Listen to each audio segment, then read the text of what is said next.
She didn't lower her voice when she said it. That was the part that stayed with me. We were standing in the kitchen, my childhood kitchen, the same one where I learned how to stay quiet, how to wait my turn, how to swallow disappointment without letting it show. The afternoon light slanted through the window, dust floating in the air like it always had, like nothing had changed. My mother folded her arms and looked at me the way she did when she'd already decided. Your sister needs it more. That was it. No apology, no explanation, no hesitation, just a sentence delivered like a conclusion. I stared at her, waiting for the rest of it to come. The justification, the softening, something to suggest she understood what she was saying. Nothing came. You mean all of it? I asked. She sighed, already tired of the conversation. The inheritance, she said. Yes, all of it. $420,000. The number sat between us, unspoken but heavy. I'd done the math 100 times in my head over the past year. Half of it was mine. Earned. Promised. Documented. I hadn't asked for more. Just what was fair. She has kids, my mother continued. She struggles. You're doing fine. Fine. That word again. I felt something tighten in my chest. Not anger yet, just the familiar ache of recognition. I've been fine my entire life. Fine when I worked 2 jobs through school. Fine when I helped pay bills quietly. Fine when I didn't ask for help because someone else always needed it more. My sister sat at the table, staring at her phone. She didn't look up, didn't thank me, didn't protest. She didn't have to. This had been decided long before I walked into the room. Earn half of that, I said carefully. You said so yourself. My mother waved her hand. You helped, she corrected. But this isn't about accounting. It's about need. Need. The word she used like a shield. I thought about the nights I'd stayed late at work while my sister quit jobs she didn't like. The times I'd lent money that was never repaid. The way responsibility had been assigned to me like a personality trait, not a burden. I didn't agree to give it up, I said. She looked at me then, really looked with a flash of irritation. I'm your mother, she said. I decide what's fair. That was when I understood something crucial. This wasn't a mistake. It wasn't confusion. It wasn't even favoritism disguised as compassion. It was entitlement. To my effort. To my silence. To my share. My sister finally spoke. You don't need it like I do, she said, still not meeting my eyes. There it was. The justification passed down, rehearsed, comfortable. I felt the room tilt slightly, like the ground beneath me had shifted just enough to make standing painful. What if I say no? I asked quietly. My mother laughed, not kindly. You wouldn't, she said. You're not that kind of person. She meant selfish. She meant difficult. She meant someone who demands what's theirs. And in that moment, I realized how carefully I'd been shaped. Not to win, not to receive, but to absorb. They didn't know what I had already done. Because months earlier, before the money was released, before the conversations turned final, I'd ask questions. Quiet ones. Legal ones. The kind people assume you'll never ask if you've been trained to comply. I hadn't told them. Not yet. I looked at my mother and my sister at the kitchen that had taught me how to disappear, and the thought that settled in my chest wasn't rage. It was clarity. If half of my inheritance could vanish with one sentence. How long had they been counting on me, never pushing back at all? On the drive home, memories came back in pieces. Not dramatic ones. Practical ones. The kind that never make it into family stories. I remember the first time my sister borrowed money from me. We were both in our 20s. She cried, said it was temporary, promised to pay me back once things stabilized. They never did. My mother had stood beside her then, too. She's overwhelmed, she'd said. You're stronger. Stronger. That word had followed me everywhere. When Dad got sick, I rearranged my work schedule. When bills piled up, I quietly covered gaps. When my sister needed childcare, I adjusted my life like it was nothing. No one asked me if I could afford it. They just assumed I would. By the time the inheritance was mentioned for the first time, the pattern was already set. It wasn't framed as a gift. It was framed as recognition. You've done so much, my mother had said. Your father would want that acknowledged. Acknowledged. Not repaid. Not honored. Just noticed. The agreement had been clear then. Clear enough that I didn't question it. Half. Because half was reasonable. Balanced. Fair. I trusted that word. Fair. More than I should have. When the paperwork started, my name was on it. My hours, my contributions, my receipts attached like evidence of a life lived responsibly. I didn't gloat. I didn't celebrate. I didn't even tell anyone. I just felt lighter, like maybe for once things would even out. Then came the shift. My sister lost another job. Her rent went up. Her car needed repairs. Each problem arrived already solved by my silence. You're still getting your share, my mother had said then. Don't worry. Don't worry. I hadn't known that was the beginning of the erasure. The day my mother called me into the kitchen, she didn't frame it as a discussion. She framed it as an update. Your sister is under a lot of pressure, she said. So we've decided she'll take the inheritance. I hadn't been part of we for a long time. I thought we agreed, I began. We did, she interrupted. But circumstances change. I thought about how my circumstances had never mattered. How stability was treated like surplus. You'll be fine, she said. You always are. Always. That word felt like a sentence. As if being capable meant being expendable. That night, I opened a folder I hadn't touched in months. Emails. Statements. Signed acknowledgements. Proof. Not just of money, but of intent. Because what they were calling generosity was actually reallocation. And what they were calling need was actually preference. I realized something uncomfortable then. They weren't stealing from me. They were redistributing what they'd already decided was theirs to control. And they were counting on one thing. That I wouldn't make this ugly. That I'd swallow it the way I always had. But what my mother didn't know, what she couldn't imagine, was that when I'd asked those quiet questions months earlier, I hadn't done it emotionally. I'd done it carefully. Because the moment money is involved, fairness stops being a feeling. It becomes a document. And documents don't care who needs what more. They care who's entitled to what. I closed the folder and sat very still. For the first time, the choice in front of me wasn't about money. It was about whether I would keep paying for peace with my own silence. Or whether I would finally let the truth be louder than my training. And the question that wouldn't leave me was this. If I didn't protect my share now, would I ever stop paying for being the strong one? I didn't confront them right away. I needed to hear it again, clearly, without emotion blurring the edges. So a week later, I asked my mother to meet me for coffee. Neutral ground. Public. Somewhere she couldn't raise her voice or end the conversation by walking away. She arrived early, already annoyed. I don't understand why we're doing this, she said as she sat down. I thought we'd moved on. Moved on. As if something hadn't just been taken from me. I just need clarity, I said calmly. That's all. She sighed dramatically. What clarity? Did you give my sister the entire inheritance? I asked. She didn't hesitate. Yes. And did you do that knowing half of it was mine? I continued. Her jaw tightened. I told you, this isn't about percentages. I nodded slowly. Did you change the distribution after the agreement was made? I asked. She looked at me sharply. Why are you interrogating me? She snapped. I'm your mother. There it was again. Authority instead of answers. I'm not interrogating you, I said. I'm asking. She leaned back, crossed her arms. Yes, she said. I changed it. I felt something settle in my chest. Not relief, not anger. Confirmation. And you didn't tell me until after it was done? I asked. She scoffed. I didn't think I had to ask permission. Permission. Such a revealing word. So my work didn't matter? I said quietly. The money I put in?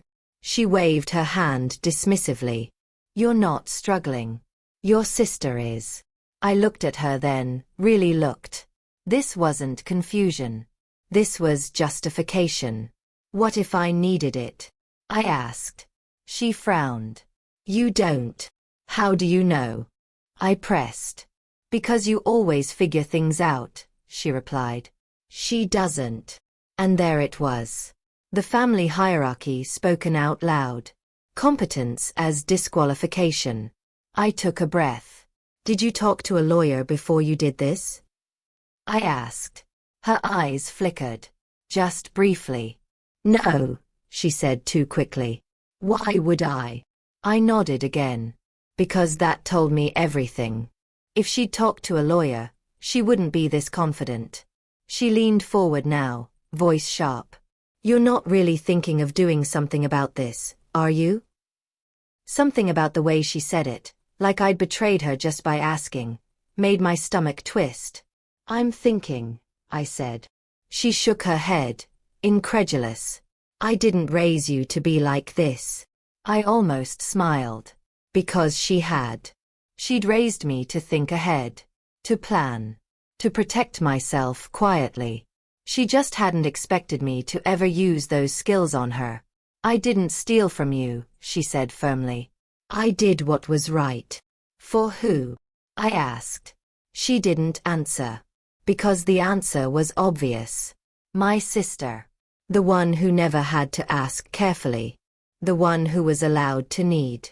As we stood to leave, my mother stopped me. You're going to tear this family apart over money, she said. I met her eyes. No, I replied.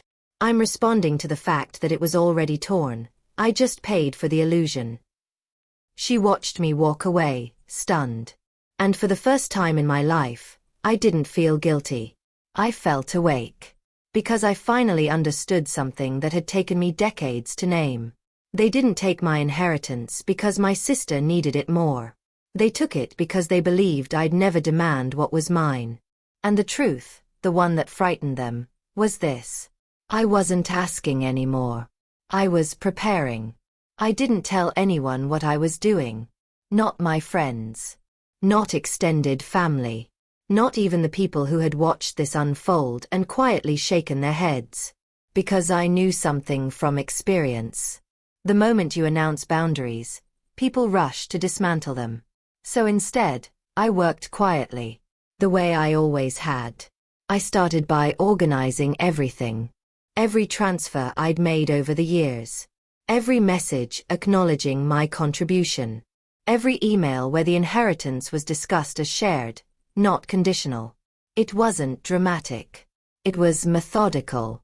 Late nights at my dining table. Coffee going cold. Papers spread out like pieces of a life I'd never realized I was documenting. I wasn't looking for revenge. I was looking for clarity. And clarity is dangerous when other people rely on confusion. I consulted an attorney. Not one connected to my family. Not one who would soften things for peace. A woman with sharp eyes and no patience for euphemisms. She listened without interrupting. When I finished, she asked one question. Was there a written agreement? Yes, I said. She nodded. Then this isn't about need. It's about breach. Breach. Such a clean word for something that had felt personal my entire life. She explained it calmly. If my contribution had been documented and acknowledged, it mattered. If the distribution had been agreed upon, it mattered. If the change was made unilaterally, it mattered.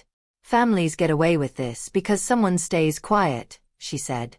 Usually the responsible one. That landed hard. Because it wasn't an accusation. It was a pattern. I asked her what she thought would happen if I moved forward. She didn't sugarcoat it. It will get uncomfortable, she said. They'll accuse you of being greedy. They'll say you're choosing money over family. I nodded. They already have, I said. She smiled faintly. Then nothing changes except the truth being formal. When I got home, my phone buzzed. A message from my sister. Mom says you're upset again. You know she did what was best. Best. For who? I didn't reply. Because for the first time, I wasn't trying to explain myself into being chosen. Days passed. Then weeks. And something subtle happened. The story they'd been telling stopped working as well. People started asking questions. Not loudly. But carefully. Didn't you help pay for that? I thought you were supposed to get half. Why wasn't this discussed? My mother noticed. She called me one evening, her tone tight. I don't like what you're implying to people, she said. I haven't implied anything, I replied. Well, they're getting the wrong idea, she snapped. Then correct it, I said calmly. She went quiet. Because she couldn't.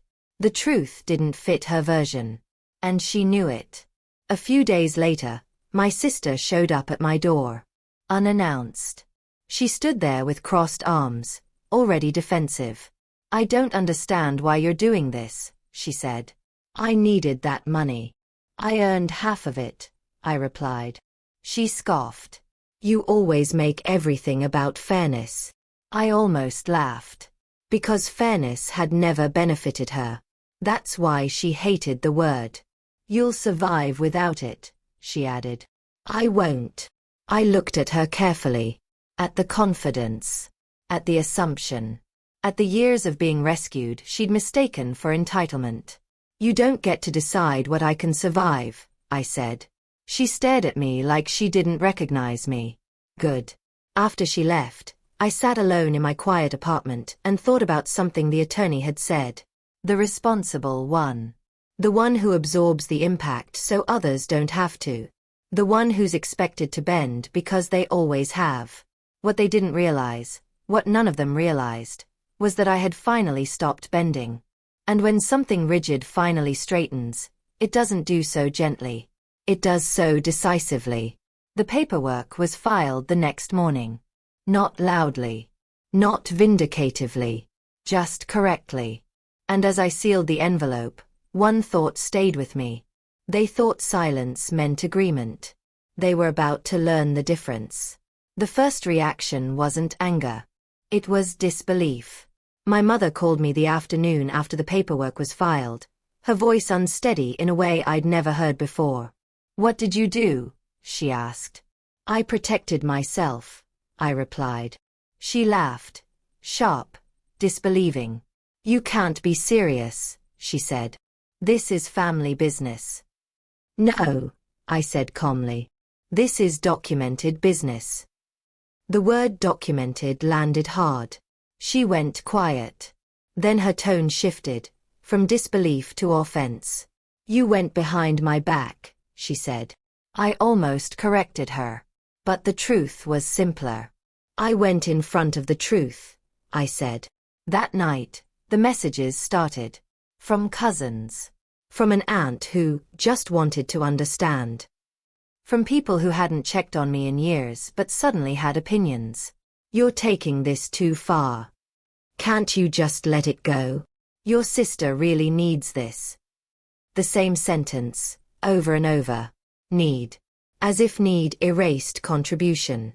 As if effort was optional when someone else struggled louder. My sister called next. She didn't yell. She cried. And that almost worked. I don't know what you want from me, she said. I didn't ask Mom to do this. Maybe she hadn't. But she'd accepted it without question. I want what we agreed on, I said. She sniffed. You're really going to take money from me? I closed my eyes. No, I said. I'm asking for what was already mine. Silence. Then something colder. You're choosing money over me, she said. There it was. The emotional trap. The final card. I thought about all the times I'd chosen her over myself. The loans. The favors. The sacrifices no one remembered once they were absorbed. I already chose you, I said quietly. For years. She didn't respond. The next development came faster than I expected. My mother showed up at my door again. Unannounced. Her face was tight, controlled, the look she wore when she planned to win. You're humiliating us, she said the moment I opened the door. I'm being accurate, I replied. She stepped inside anyway. You're tearing this family apart, she snapped. Over money. I looked at her. No, I said. Over consent. That stopped her. because consent had never been part of this conversation before. You assumed, I continued, that I would agree because I always have. That assumption is what broke this. She stared at me like I was speaking a foreign language. This isn't how family works, she said finally. Then stop treating me like a resource, I replied. Her face flushed. You think you're better than us now, she demanded. There it was again. Above. Better. Different. No, I said. I think I'm equal. That word landed harder than any accusation. She left without another word. And for the first time, I didn't chase her. Because something had shifted. The story they'd been telling, about my greed, my ingratitude, my sudden change, had run into something it couldn't bend. Facts. The attorney called me 2 days later. They've requested mediation, she said. Mediation. The first crack. The first acknowledgement that this wasn't going away quietly. I hung up and sat still for a long moment. Because mediation meant one thing. They were no longer confident. And confidence had always been their greatest weapon. What I didn't realize then was that the next conversation wouldn't be about need or fairness. It would be about fear. Fear of losing control. Fear of exposure. Fear of a record that didn't match the story they'd told themselves for years. And when fear enters the room, the truth usually follows close behind. The mediation was scheduled for a Friday morning. Neutral office. Neutral walls. Neutral language. Nothing about it felt neutral to me. My mother arrived early, sitting stiffly with her purse clutched in her lap like a shield. My sister came in last, eyes red, jaw set. They didn't sit near me. That used to hurt. Now, it just clarified things. The mediator explained the rules calmly. One person speaks at a time. Stick to facts. Try to reach resolution. My mother nodded along, composed. The same woman who'd always spoken with authority when no one questioned her. She started first. This is all very unfortunate, she said. We never intended to hurt anyone. We were simply trying to do what was best for the family. The family. She said it like a verdict. Then she turned slightly toward me. She's always been independent, she continued.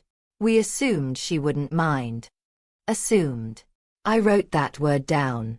When it was my turn, I didn't raise my voice. I didn't accuse. I opened a folder. I contributed financially and logistically for years, I said. This was acknowledged in writing. The inheritance was agreed to be split evenly. I slid copies across the table. Emails. Statements. Signatures. The mediator studied them carefully. My mother's expression flickered. Just once. My sister leaned forward. But I needed it more, she said. You know that. The mediator looked up. Need doesn't void agreements, she said evenly. That sentence changed the room. My mother inhaled sharply. This isn't how family should work, she insisted. The mediator didn't argue. She simply replied, this is how contracts work. Silence fell. Not emotional. Structural. The kind that makes people realize the rules have changed. My mother tried again. She's choosing money over relationships, she said, gesturing at me. Is that really worth it? I looked at her then. Really looked. I didn't choose this, I said. I responded to it. The mediator nodded slightly, like she understood that distinction mattered. My sister crossed her arms. So what, you're going to take half and leave me with nothing? No, I said calmly. I'm asking for what was agreed upon. The mediator summarized. An agreement existed. A unilateral change occurred. Documentation supported my claim. The conclusion was obvious. What wasn't obvious was whether my mother was ready to accept it. She leaned forward suddenly. You don't need it, she said sharply. You're just proving a point. I met her eyes. No, I replied. I'm ending one. The mediator suggested a break. When we reconvened, something had shifted. The confidence my mother had carried in was gone. Now there was calculation. "We're willing to discuss a compromise," she said. Compromise. Another revealing word. After years of me giving quietly, compromise suddenly meant me giving less, not nothing. "I'm open to resolution," I said. "Within the original agreement." My sister stared at me like I'd betrayed her personally. "You've changed," she said. I almost smiled. "No," I said softly. "You just can't use me the same way anymore." The mediator outlined next steps. If agreement wasn't reached, the documentation would move forward formally. Court. Record. Permanent. That's when my mother finally went quiet. Not offended. Not angry. Afraid. Because for the first time, the story didn't belong to her. It belonged to paper. To dates. To signatures. As we stood to leave, she stopped me. "You're really doing this?" she said, not asking. "Yes," I replied. She looked at me like she was seeing me clearly for the first time. And I realized something then. She wasn't losing money. She was losing certainty. The certainty that I would always absorb the cost so no one else had to. Outside, the air felt sharper. Cleaner. The attorney called me later that afternoon. "They'll settle," she said. "They just need time to accept they can't control the outcome." I hung up and sat quietly. Because I knew what came next wouldn't be loud. It would be subtle. A shift in behavior. A softening of tone. A sudden willingness to negotiate. Not because they believed I was right, but because they understood something important. Silence was no longer an option. And once that realization settles in, everything changes. They settled 2 weeks later. Quietly. No apology. No acknowledgement of wrongdoing. Just paperwork, signatures, and a number finally corrected. $210,000. Exactly half. Transferred without ceremony, like it had always been obvious where it belonged. My mother didn't call when it happened. Neither did my sister. The money appeared in my account on a Wednesday morning, unannounced, sitting there like something that had finally found its way home after a long detour. I stared at it longer than I expected to. Not because of the amount, but because of what it represented. Proof. Not that I was right, but that I hadn't imagined any of it. That the years of being told, "You'll be fine," hadn't erased what I was owed. That fairness wasn't cruel just because someone else wanted more. When my mother finally reached out, it was through a text. "I hope you're happy." I read it twice. Then I put my phone down. Because happiness had never been what this was about. The family adjusted quickly. Too quickly. They always do when the outcome is unavoidable. My sister stopped bringing it up altogether. She told people we'd worked it out. That it was complicated. That there were misunderstandings on both sides. I didn't correct her. Let her keep whatever version she needed. My mother, on the other hand, became distant. Polite. Careful. She no longer offered opinions about my life. No advice. No lessons. No reminders about who needed what more. It was strange and telling how respect finally arrived once boundaries had teeth. At the next family gathering, no one mentioned the inheritance. But I noticed the shift. The way people asked before assuming. The way requests were phrased instead of implied. The way silence no longer felt like obligation. I hadn't become difficult. I'd become clear. Later that night, I sat alone and thought about the years before all this. The times I'd said yes because saying no felt dangerous. The way generosity had been expected but never reciprocated. The cost of being the strong one in a family that relied on strength without rewarding it.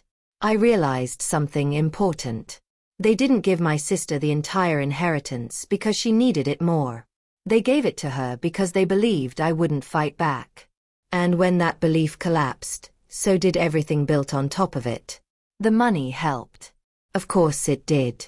I paid off what I'd carried alone. I invested. I gave myself breathing room I'd never been allowed to take. But the real shift wasn't financial. It was internal. I no longer explained myself. I no longer softened truths to protect feelings that had never protected mine. I no longer accepted, "That's just how things are," as an answer. Months later, my mother said something that confirmed everything. We were standing in the same kitchen where she'd first told me my sister needed it more. She looked at me, hesitant. "I didn't think you'd actually push back," she admitted. There it was. The confession disguised as reflection. "I know," I said. She nodded slowly. "I underestimated you." I didn't correct her. Because she hadn't underestimated my ability. She'd underestimated my willingness. And that was the lesson she'd never intended to teach me. The truth is, this story was never about inheritance. It was about consent. About the moment you realize that being reliable doesn't mean being disposable. That fairness isn't selfish. That love which only works when you sacrifice yourself isn't love, it's control. They didn't know what I had already done. They didn't know I'd stopped paying for peace with my silence. They didn't know I'd chosen myself quietly, deliberately, and without apology. And when the money finally settled, so did something else. My place. Not below. Not above. But equal. And that was the one thing they'd never planned on giving me. Thanks for listening. Don't forget to subscribe for more stories like this.